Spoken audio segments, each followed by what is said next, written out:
Hello student, আবার তোমাদের নতুন একটা ক্লাস নিয়ে আজকে আলোচনা হবে।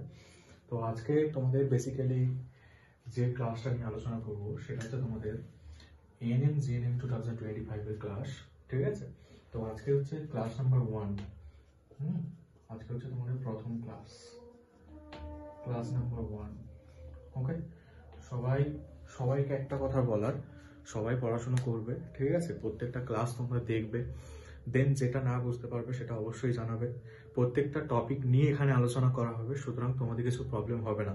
যদি তারপরেও তোমাদের কিছু প্রবলেম হয় তাহলে তোমরা একটা কাজ করবে, যে কাজটা হচ্ছে কি না, আমাকে একবার ইনফর্ম করবে, স্যার আমার এই টপিকটা বুঝতে প্রবলেম হচ্ছে, স্যার আপনি আজকে যে ক্লাসটা করিয়েছেন ওখানে স্যার একটা জিনিস বুঝতে পারিনি, কোনটা বুঝতে পারোনি, কোনটা কি হচ্ছে সেটা আমাকে জানাবে, বা কোনো বিষয়ে তুমি আটকাচ্ছ সেটাও আমি টিপস অ্যান্ড ট্রিক্স তোমাদেরকে বলে দেবো।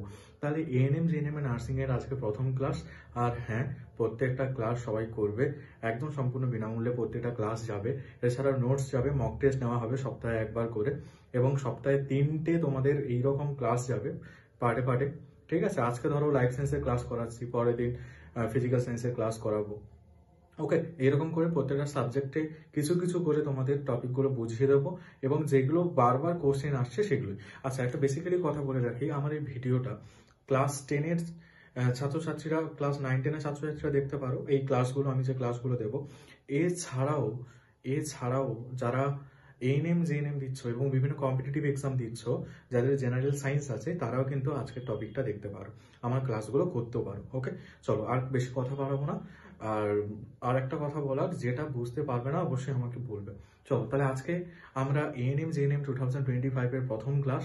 আজকে তোমাদের বিষয় হচ্ছে কি সেল ডিভিশন বা কোষ বিভাজন। আজকে কোষ বিভাজনের কোন টপিকটা নিয়ে পড়বো?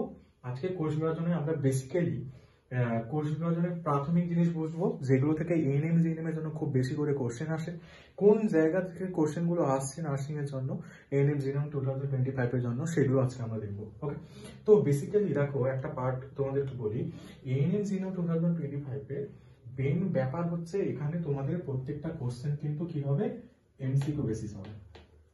ওকে, এমসিকিউ বেসিস হবে। তোমরা যদি বলো তোমাদের নাম্বার ডিভিশন নিয়ে একটা ক্লাস দরকার, আমি অবশ্যই নাম্বার ডিভিশন নিয়ে একটা ক্লাস করিয়ে দেবো। এছাড়াও তোমরা যদি বলো যে তোমাদের কোন কোন বই পড়লে এএনএম জিএনএম এর জন্য তোমাদের সুবিধা হতে পারে, সেটাও আমি তোমাদেরকে বলে দেবো। ওকে, চলো ক্লাসে আসা যাক, বেশি কথা বলবো না। দেখো, এএনএম জিএনএম 2025 এর আজকে সেল ডিভিশন বুঝবো। ঠিক আছে, সেল ডিভিশনের আজকে বেসিক কনসেপ্টটা আমরা দেখবো। বেসিক কনসেপ্টে কি আছে, তারপর আমি এখানে যে পয়েন্টগুলো লিখে রেখেছি এগুলো তোমরা খাতায় লিখে নেবে।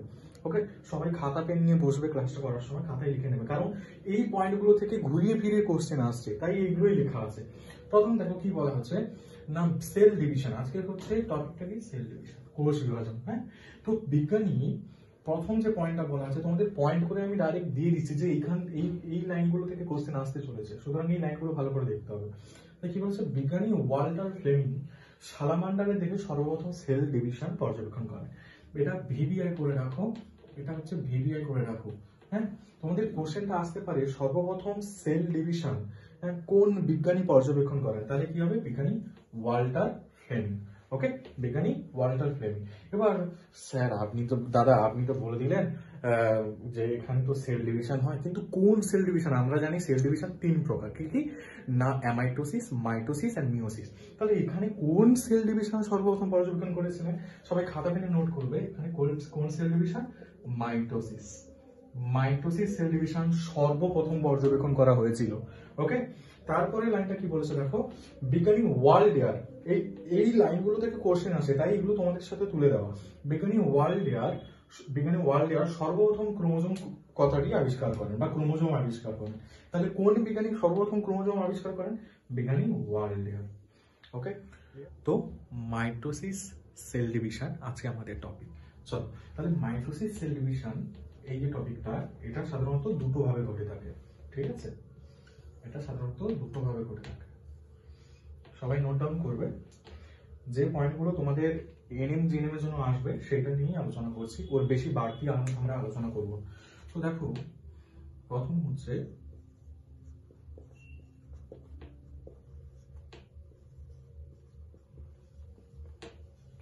কাইনেসিস, আর একটা হচ্ছে কি সাইটোকাইনেসিস।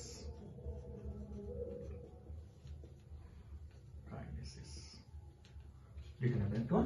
আচ্ছা, ক্যারিওকাইনেসিস কথা অর্থ হচ্ছে কি, তোমরা সবাই জানো আশা করি, ক্যারিওকাইনেসিসের কথা অর্থ কি, নিউক্লিয়াসের বিভাজন। তাহলে ডিভিশন অফ, আমি ইংলিশে লিখে দিচ্ছি, তোমরা বাংলায় লিখে নেবে, নিউক্লিয়াসের বিভাজন, ডিভিশন অফ নিউক্লিয়াস, এটা বোঝাচ্ছি, হ্যাঁ, যাতে মনে থাকে। আর সাইটোকাইনেসিস, হ্যাঁ, division of cytoplasm, division of cytoplasm, plasm, division of cytoplasm is also called cytokinesis. ওকে, আচ্ছা, তো এইটা জেনে রাখো, যাতে ক্যারিওকাইনেসিস মানে কি না নিউক্লিয়াসের বিভাজন, হ্যাঁ, আর সাইটোকাইনেসিস এর মানে হচ্ছে কি না সাইটোপ্লাজমের বিভাজন। একটা কোষের মধ্যে কি থাকে, একটা কোষের মধ্যে নিউক্লিয়াস থাকে, ওকে, এটা তার মধ্যে নিউক্লিয়াস চালিকা থাকে, আমরা পড়বো। এবং এখানে কি থাকে, এখানে বিভিন্ন অঙ্গ থাকে, হ্যাঁ, সেটা গলগি বডি হতে পারে, রাইবোজোম হতে পারে, লাইসোজোম হতে পারে, হ্যাঁ, এইটাকে বলা হয় কি না একটা কোষের সাইটোপ্লাজম, একটা কোষের সাইটোপ্লাজম, আর এটাকে কি বলা হয়, কোষের নিউক্লিয়াস। সিম্পল ব্যাপার। সাইটোপ্লাজমে যখন বিভাজন হচ্ছে এটাকে সাইটোকাইনেসিস বলা হবে, আর নিউক্লিয়াস যখন বিভাজন হবে সেটাকে ক্যারিওকাইনেসিস বলা হবে। আবার ক্যারিওকাইনেসিস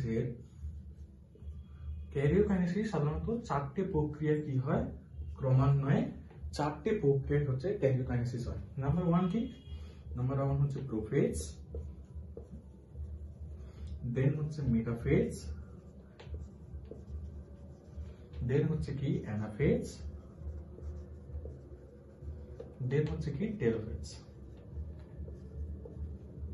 এই চারটি প্রক্রিয়ার মাধ্যমে কি হয়, ক্যারিওকাইনেসিস দেখা যায়। আর সাইটোকাইনেসিস উদ্ভিদ কোষেদের ক্ষেত্রে একটা ভাবে হয় এবং প্রাণী কোষেদের ক্ষেত্রে আরেকটা ভাবে দেখা যায়, ওটা আমরা পরে বলবো। আমাদের ক্যারিওকাইনেসিসের নেক্সট ডেটে, ঠিক আছে, ক্লাস নাম্বার 2 তে, আজকে ক্লাস 1, ক্লাস নাম্বার 2 তে তোমাদের ক্যারিওকাইনেসিসের প্রত্যেকটা দশায় যে পরপর করে হচ্ছে, ঠিক আছে। এবার তোমরা বলবে স্যার আগে মেটাফেজ হলে হতো না, কারণ প্রোফেজ হবে, তারপর মেটাফেজ হবে, তারপর অ্যানাফেজ হবে, তারপর টেলোফেজ হবে, পরপর সংঘটিত হবে, পরপর, হ্যাঁ, এইভাবে এই সিকোয়েন্সেই যাবে, হ্যাঁ, এটার একটা নির্দিষ্ট সিকোয়েন্স আছে ক্যারিওকাইনেসিস। সর্বশেষে কি হবে না টেলোফেজে না নিউক্লিয়াসের বিভাজন হবে, অর্থাৎ দুটো নিউক্লিয়াস গঠন হবে, হ্যাঁ, দুটো নিউক্লিয়াস গঠন হবে। এটা যদি আরো ভালোভাবে বোঝাই, এইরকম, হ্যাঁ, এই যে গঠনটা, দুটো নিউক্লিয়াস গঠন হবে। এবং আমরা প্রত্যেকটা যখন উপদশাতে পড়বো, হ্যাঁ, তখন আমরা বুঝতে পারবো যে প্রোফেজে কি হচ্ছে, মেটাফেজে কি হচ্ছে, অ্যানাফেজে কি হচ্ছে, টেলোফেজে কি হচ্ছে। কিছু কিছু বৈশিষ্ট্য আছে যেগুলো থেকে এনএম জিএনএম এ প্রচুর কোশ্চেন আসে। সুতরাং এই টপিকগুলো আমাদের জন্য খুব ইম্পর্টেন্ট এবং আমরা দেখবো, ঠিক আছে। তো ক্লাস নাম্বার 2 তে সবাই থেকো, আর সবাই ভালো করে ক্লাসটা দেখো, হ্যাঁ, আজকে যেহেতু প্রথম ক্লাস। আর কারো কিছু প্রবলেম হলে বেসিক্যালি এএনএম জিএনএম 2025 এ কোন কোন বই ইউজ করতে হবে বা সিলেবাসটা কেমন করে প্রিপারেশন নেব, হ্যাঁ, এটা নিয়ে যদি তোমরা একটা ক্লাস চাও অবশ্যই জানিও। সবাই ভালো থেকো, অল দ্য বেস্ট।